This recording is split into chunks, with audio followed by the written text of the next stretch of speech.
Hi friends, ఎంతో టేస్టీగా ఉండే గోంగూర మటన్ బోటి కర్రీ ప్రిపేర్ చేసుకుందాం ఫ్రెండ్స్. ఈరోజు మనం ముందుగా బోటిని క్లీన్ చేసి పెట్టుకోవాలి. మనం ఈలోగా గోంగూరను ఉడకబెట్టుకొని పక్కకు పెట్టుకోవాలి ఫ్రెండ్స్. వీటిని మనం వేడి వాటర్లో తీసుకొని క్లీన్ చేసుకోవాలి ఫ్రెండ్స్. ఈ బోటి పేగులనేమో చీపురు పుల్లతోని క్లీన్ చేయాలి.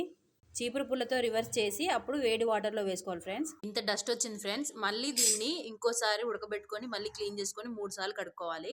బోటి క్లీన్ అయిపోయింది ఫ్రెండ్స్. ఇప్పుడు దానికి 5 పచ్చిమిర్చి, 3 టమాటాలు, 2 ఆనియన్స్, కొంచెం కొత్తిమీర తాలింపు వేసుకుందాం. ఇంత అల్లం పేస్ట్ వేసుకోవాలి. క్లీన్ చేసి పెట్టుకున్న బోటి వేసేసి ఉప్పు పసుపు వేసి కలిపి మూత పెట్టేసుకోవాలి ఫ్రెండ్స్.